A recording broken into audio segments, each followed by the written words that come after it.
Welcome back to Core Motivations Podcast. I'm your host, Michelle Connolly. I'm a certified Enneagram coach and a Symbis marriage coach. You made it! So glad you're here. Whether it's your first time or you're returning, it's great to have you join us. Last week we talked about who we are compatible with while utilizing the Enneagram. Did any of those partnerships resonate with you? Were you able to see yourself in these examples? So, how did it align for you? Out of curiosity? So, when I sat down to prepare, I thought today was going to be all about Father's Day. Even though by the time you hear this episode, Dad's Day will have happened. But rest assured, we will talk about this special day. But I want to first talk about something that seems to keep coming up from the conversations I've been a part of.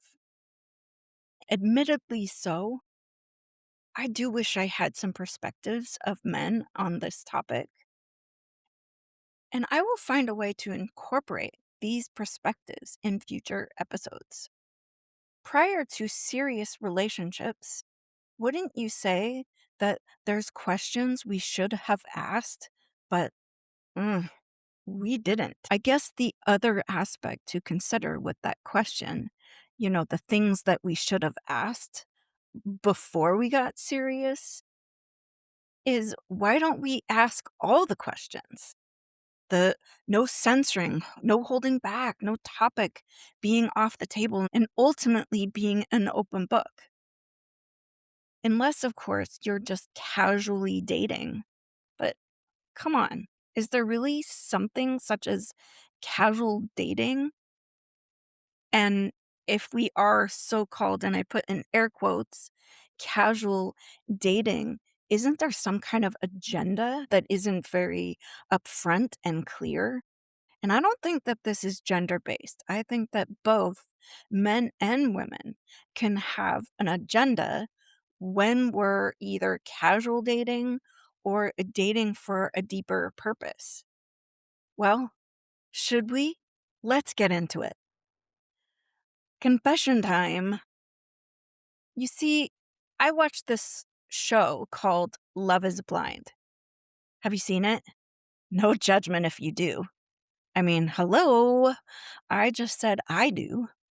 Please keep in mind, I'm not necessarily advocating you watch it, but now you may not be able to resist because of curiosity. Anywho, the show's foundational purpose or objective is to help singles meet their person, all done without seeing them until they're ready to propose. Wait, what? Propose to get married sight unseen? I thought that was only when buying a house. This is a true story. It seems kind of crazy. Although many people still do matchmaking or experience arranged marriages around the globe. Okay, maybe this is a tad bit different. Okay, really different. These singles go on mini dates to start, all while in a room. It's a nice space, might I add, where you can only hear the person asking all the questions. But more than likely, these are questions you would not necessarily ask face to face, although I do believe we should. And then somehow, in this space, they fall in love. Is that possible? It seems probable. People are doing it. Okay, maybe some of it is TV produced, for sure. But let's look at the concept. The show takes away one of the most obvious senses, the sense of sight. So, with that, a couple of interesting facts about the show. Couples on Love is Blind spend approximately 10 days in the pods dating and getting engaged before meeting face to face. 10 days. The initial phase which is the first few days, consist of fast paced speed dating. Perhaps you've experienced speed dating, where contestants may have 7 to 15-minute dates with everyone. The final phase narrow down their choices. The number of dates decrease. Length of each date increases significantly, often lasting 3 to 4 hours in the final days, and ending with proposals. Engagements typically occur on day 10, 10 days, after which the couples meet for the first time. If you watch the show, you might already be familiar with the formula. Of course, that got me curious. What does dating look like according to research for 2026? Well, because you asked, here are some statistics of dating. This, of course, is in regards to dating intentions. So, those who have a desire for commitment, 64% of people, particularly millennials, ultimately want a committed relationship. Then there is the casual dater and their prevalence. Despite wanting commitment, 39% of adults are open to casual dating. About 50% of Americans age 18 to 34 have been in what's called, and I put in quotes, situationships, which is casual, undefined romantic partnerships. If you don't know what it is, I think it's okay that you don't. And 44% of those seeking relationships start by using dating apps. And these apps are used to find a long term partner, while 40% use them for casual dating. There's a lot going on with this casual dating thing. And then, of course, there's the demographic and behavioral differences. Starting with gender gap, men are significantly more likely to look for casual sex at 31% than women, which is 13%. And conversely, 36% of women are looking for a committed relationship compared with a 22% of men. There's also the age and experience. What's classified as older daters, so the 40 plus, are more likely to seek only casual relationships, 24%, compared to the younger daters at 15%. And then there's Gen Z. 69% of Gen Z say they are, in quotes, not ready for a relationship right now. Yet many desire one eventually. And finally, there's the non daters. Half of single adults are not actively seeking a relationship or dates. There's so much about this casual dating, and I have to say, I don't really understand. So, as we look at Love is Blind, and keep in mind, I am not getting paid to talk about it. What they do is they take away one of the most obvious senses, which is sight, which leads me to the next question. How many senses do we actually have? Well, let's start with what I believe to be the obvious sight. That's one. Okay, stick with me here. There is a point to all of this. You see, Aristotle is credited with first numbering the senses in his work as related to our physical organs, stating there are 5 basic senses, if you will: sight, hearing, smell, taste, and touch. Plenty of scientists argue that we have more than 5 that we all commonly refer to. They are now discovering or saying we could have as many as 33 senses because things aren't complicated enough. Science Daily, and I quote, there is a revealing rich network of overlapping sensations that shape how we taste, feel, and see the world. The article also states that most all of our experiences is multisensory. We don't see and hear, smell, and touch in separate parcels. Okay, maybe that seems to go nowhere, but it really leads me to this continued thought. How do we connect to our person? What attracts us to that person? How did we pick them? If we are basically sticking to those five senses, then we are doing what is natural. If we take away the sense of sight, we would be able to honestly say we connect by the things we heard. But then the next rabbit hole is to remove some of the other senses as well. Hopefully, you get the point. I keep having this question swirling around. How do we connect to our person we are with? Is this a question you've asked? What are the things that brought you together? If we are not that self aware, then how can we know if the person we are with matches? Do they match your desires in life? Do they like the same things, want the same things, interested in the same things? Keeping in mind, there are differences to each person, but mostly, I believe, same interests connect with same interests. In my opinion, self awareness is a reasonably new concept. Rather, it is something that people may have considered for a long while, but maybe has not been said out loud.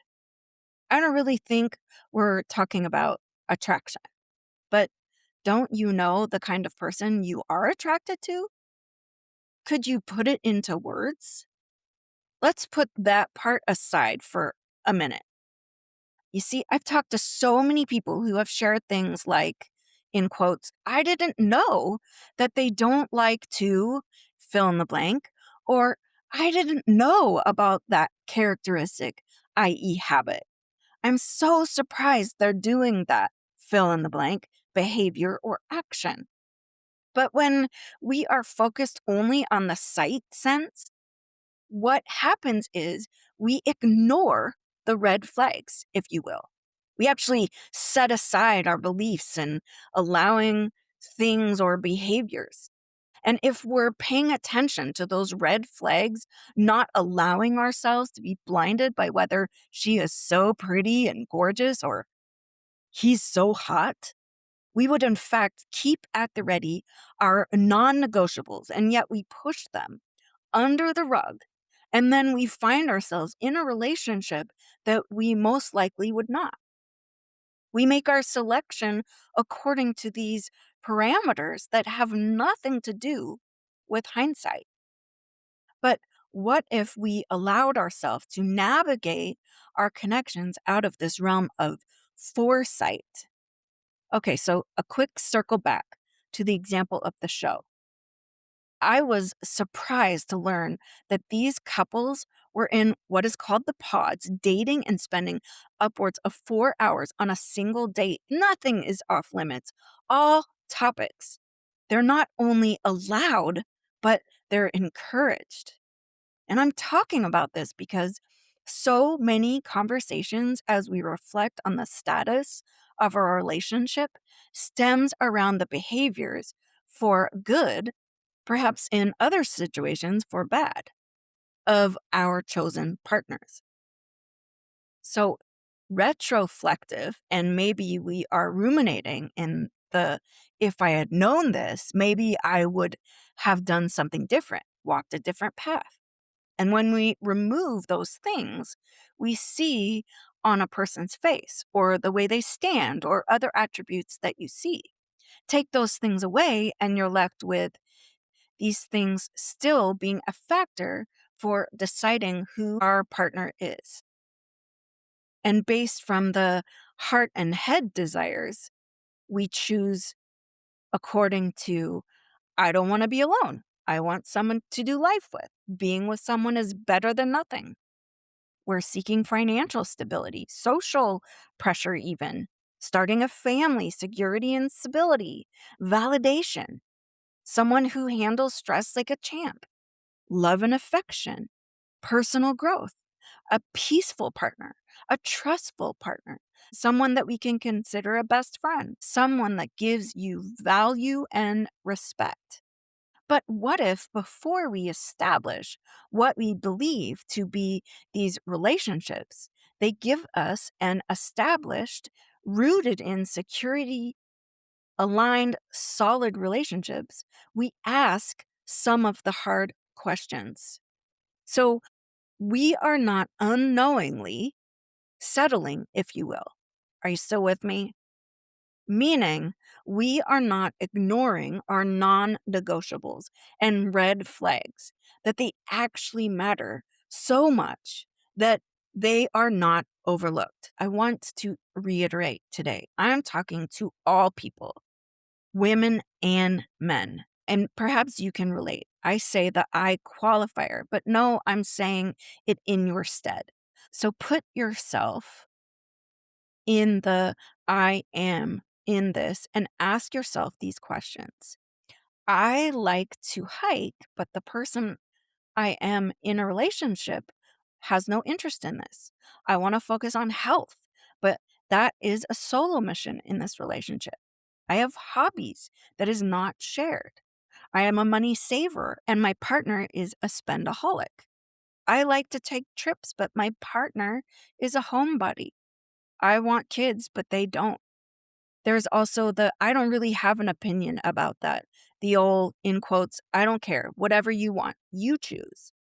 I want someone who likes to talk and my partner is not a talker or just a quiet person. I want a person that handles stress with a calm, strategic mind, rather not getting mad.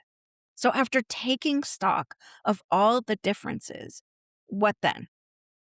What other questions would have been good to have an answer to? Are you asking the questions and then saying emphatically, I didn't sign up for this? Um, well, actually, you did sign up, even for the things you didn't know. Of course, there is the side truth. You can't know everything about a partner, especially the things that they didn't share. Prior to that commitment, you kept meeting them. You eventually moved in. You kept saying yes to things that you really wanted to say no to, but you didn't. If not blinded by the desires of your heart and the desired qualities you're looking for. I wonder, do we stay in these relationships because we have invested time, money, energy, and so on? Further yet, asking the question, do we leave? Okay, disclaimer, not advocating for you to leave your partner unless it is an abusive situation. And if that is the case, please get help. I'll put some resources in the show notes. I wanted to share this because I think sometimes we fall into the trap of now that I'm here, then what? Well, I think first you have to ask some other questions, including, is it possible to make adjustments in my current relationship? Can I show up for myself and my partner, even if I'm not feeling like they are showing up for me? And furthermore, does it really matter if they're not? Or if they are? What difference does it make? Not saying that is not hard because it really is.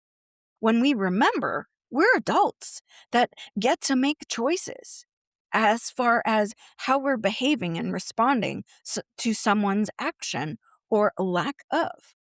Asking the question further, what can I do to change the ship, to help my partner, so we can get to experience the blessings, to connect through the activities, goals, or other things that would create a well balanced relationship? Again, if these things aren't working, then they're not working. Consider getting help or allowing the space to admit this is not healthy. Now, if you're married, it might be a totally different story. And I want to, if I may, talk a little bit about my relationship. Okay, first, I want to celebrate that we have chosen each other married for 18 years. The truth is some years were great. Some were confusing. Some were even questionable. Like, would we make it through these hard things? Some years were rewarding. Some years we experienced things neither of us thought we would or could. Asking the common question, and I'm sure is familiar of many people in a long time relationship, where we ask, would I survive this roller coaster?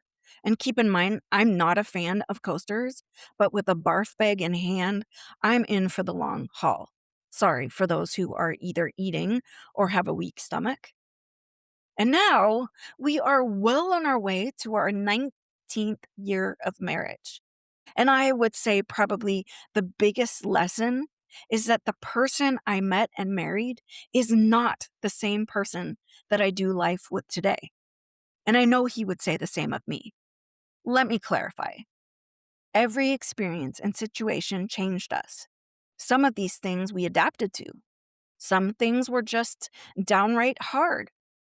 But those things shifted our personality, the things we like and dislike. So when I say we changed, gosh, I hope so.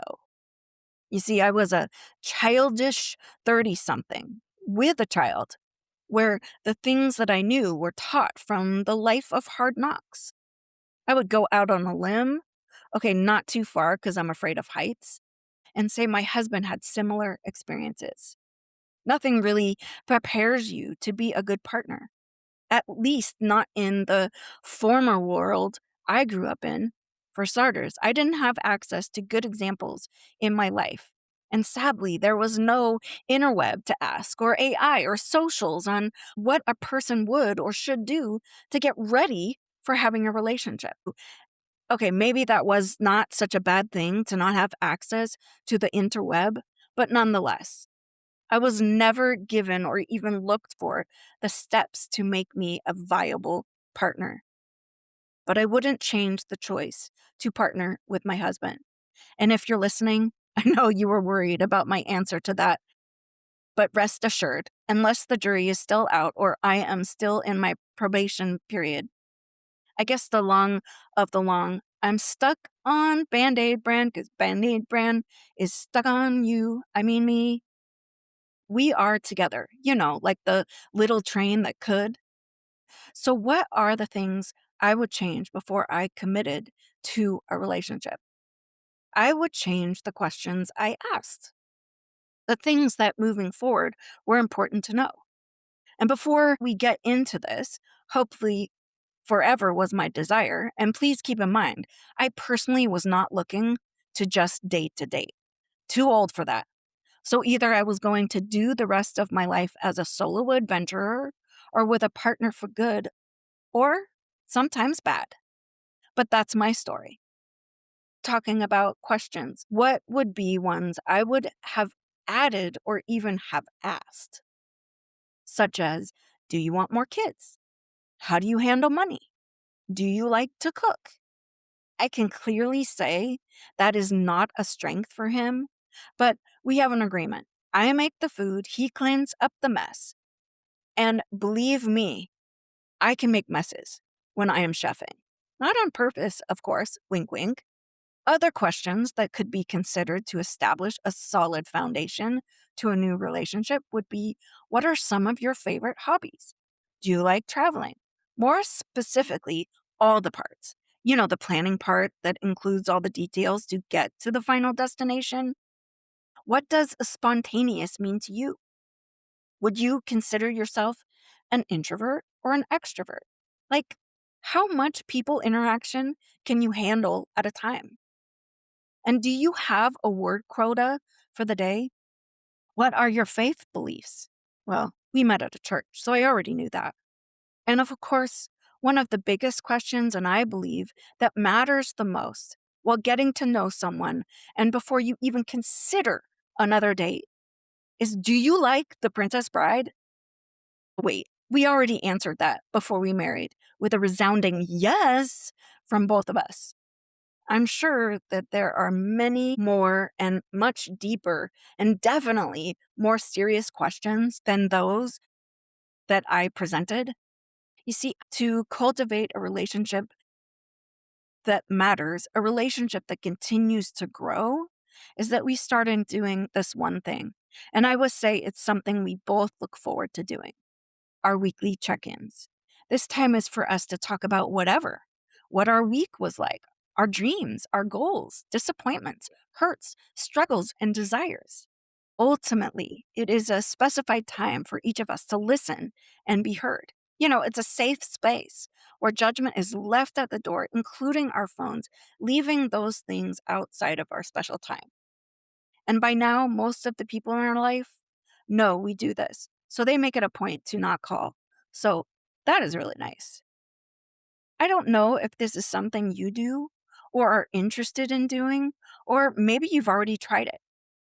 Here's what I know about our check ins: we removed expectations, no agenda, although we should probably put a time limit. But when you're flowing, or is it vibing? I don't know.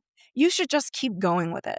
Side note, it is absolutely a must to remember to eat. Don't forget to eat. You see, we've done that way too many times to count. Forget to eat, that is. Maybe you should bring snacks, but a must: bring coffee. We can't chat without coffee and God. So, what are questions you wish you would have asked before committing to that person? And what I really want to ask you is, why not ask the questions now? Ask the hard, never asked questions. It's not too late to learn these things about your partner. Maybe you'll discover more than you knew to begin with. Maybe you'll realize you are more on the same page than you realize. Or maybe you recognize we are going in different directions, and either we need to get aligned and get help, or we need to go our separate ways. I want to encourage you. If you are a book reader, check out The Let Them Theory, Mel Robbins. And I'm not getting paid for this plug. You see, she gives some pretty big truths, as well as challenges to the reader on how to navigate relationships of all kinds. And one last reiteration: we should take the time to get to know the person you are considering. Ask the hard questions. Nothing is off limits. I would go so far to say, if either of you get squirrely about these types of questions, then you're not ready. But if you persevere and purpose to hang in there, then my guess is you're on the right track. I want to say thanks for journeying down that long trail of stuff we should ask before we commit to our partner. Things we should desire to know for our possible partner. Things that shouldn't be put on the back burner to simmer. My hope for all is that you would make healthier choices about your next relationship, or find a way to establish new expectations in your current one. You're ready for the next part of our time together. Okay, let's transition. I wanted to spend a little time talking about dads in honor of Father's Day. Yes, I know it was Sunday. I want to spend just a minute to acknowledge, for some, just like with other holidays, Father's Day, it can be difficult for all kinds of reasons. Maybe your dad is no longer alive, or you have an estranged relationship. Maybe you don't even know who your dad is.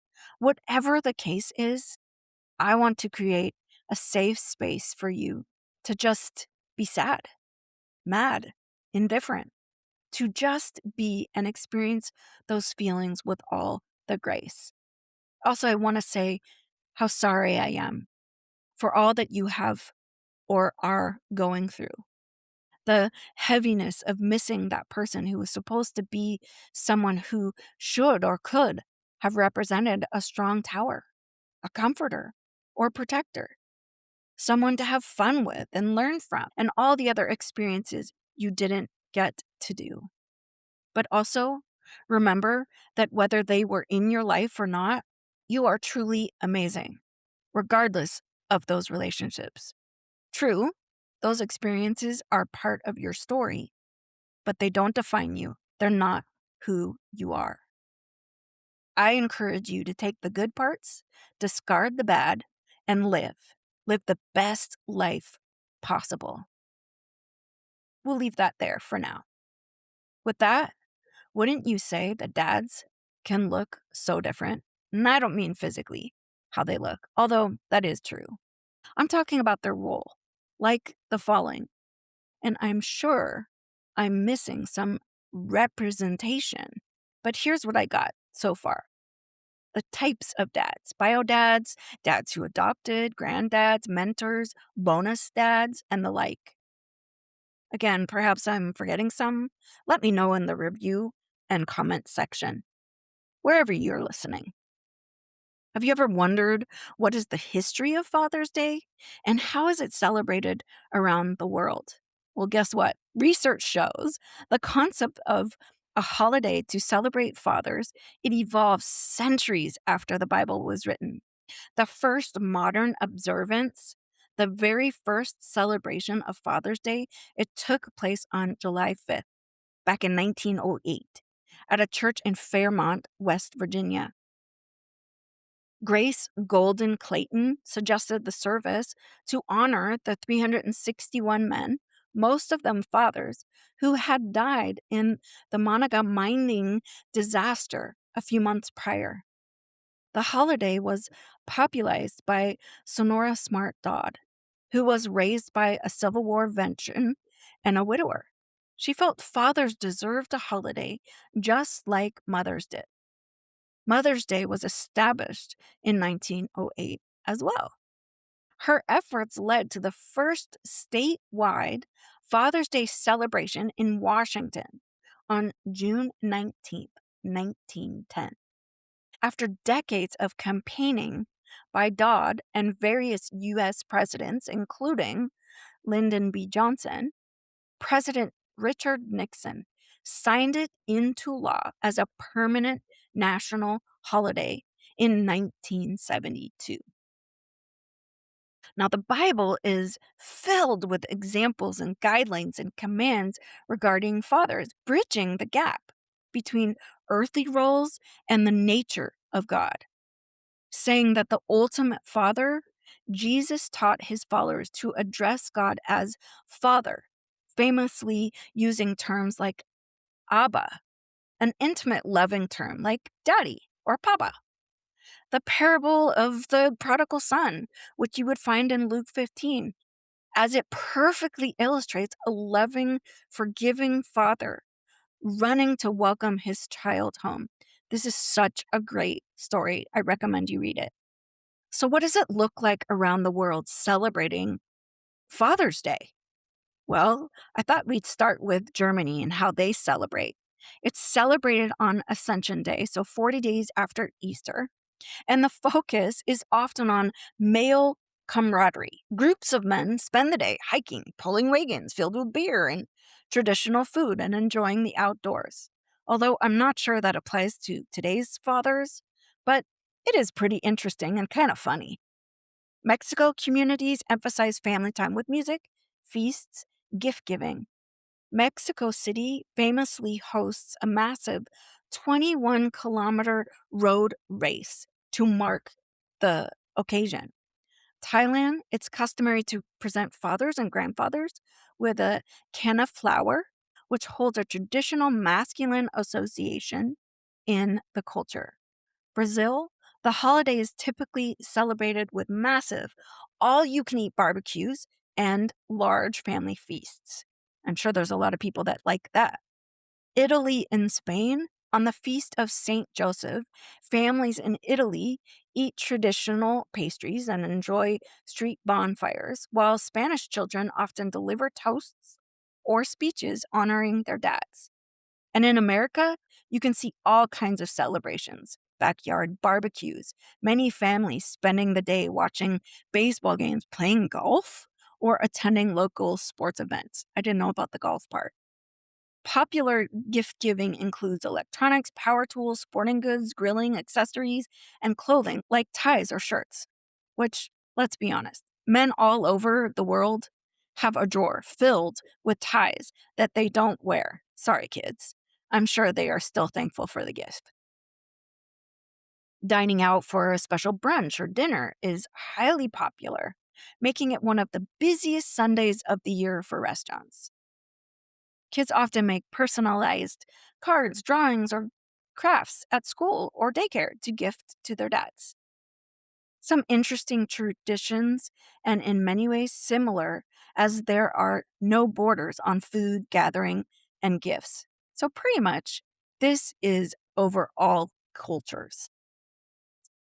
You know what's really cool is that I got a chance to talk to a few dads that I know because I wanted to find out what was being a dad like for them. And I asked some version of these questions about being a dad. What has it meant to you to be a dad? Did you always want to be a dad? What is something you would want your kid or kids to know about you? And hopefully, I captured the essence of what they each expressed. Starting with my dad, sometimes called Papa, Daddy-O, Papadopoulos. And I'm sure I'm leaving out some of the strange nicknames he has been called over my lifetime. So I asked him a few questions. Did you always want to be a dad? And of course, as all dads should answer, he said a resounding yes. He also added it was not his immediate plan, but he said I went with it, all in with the scared, excited feelings. All the while, over the years, I enjoyed the experience, energy, enlightenments. I was gifted. I added that part. He also mentioned that while he wasn't always around, he considered himself to be lucky to have four great children, to which he added were unique, intelligent, and quite tolerant of their dad's idiosyncrasies. He ended with, and I quote, having four loving kids, it has been uplifting and special. Oh, shoot. I forgot to have him sign a waiver to use this material. Can I boldly say this would be one of those moments, the prerogative of a daughter? So far, the consensus is that the role of a dad is something they all saw themselves getting to do.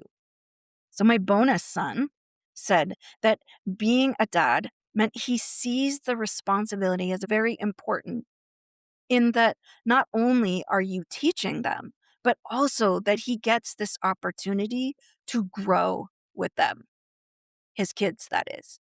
And in this case, he has a daughter. He wanted to be someone's dad so he could be seen as someone who could be a safe space. And it's truly been his dream.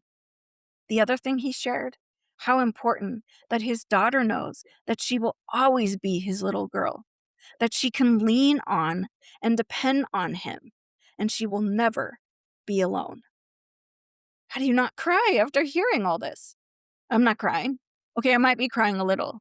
What do you mean? I'm blubbering over here. I also got a response from my husband and his experience being a dad. First, I wanted to add that she will call to him in a repeating tone. Dad, dad, dad, dad, dad, dad, papa, papa, papa, papa. He shared what an honor it is to be a dad, to which he says it really doesn't explain the feelings of that. He knew from a kid that he looked forward to having this role, that he eventually got it, to be a dad. One thing I really want my daughter to know is how proud I am of her and how blessed I am to be her dad. Okay, for sure, I'm a blubbering fool over here. I'm so grateful that each of these dads shared their deep heart and experiences with us today. This is a sacred expression of love each of them have for their kids, and I am privileged in the best way to get to share it with all of you. So why share this? My hope is all of the dads out there, whatever that looks like for you, I want to encourage you to express to all those who should hear it how you experience and see being a dad has impacted you and your kids. Also, that is an opportunity for the people in your life to hear your heart. So, really, from every part of me, thank you. Thank you for your role that you play in helping to nurture someone that needs it. We know we are not all perfect, but if we are purposing to do our best, then hopefully those around us will see it and experience it. And can I just say to all the dads I know and those I don't, thank you. And I love you. Thanks again for being here with me today on Core Motivations. And now, the fun stuff. This podcast is not a substitute for medical care. The materials, movies, videos, or books referred to in this podcast are recommendations only. The views expressed by our guests are their own and do not necessarily reflect the views of the podcast host. That's me, or sponsors. Join me each week as we dive into all things Enneagram, self-care ideas, self-love patterns and rhythms, share ideas from other reputable authors, doctors, and my favorite podcasters. It sure would help others find us, and we really are counting on you to help spread the word about core motivations. You can quote me. So hit the follow button, share this episode with someone, and please leave a review. You can find me, Michelle, on Instagram at coremotivations_coach or through email, michelle@coremotivationscoach.com. So let me leave you with this. Until next time, and as always, I'm rooting for you.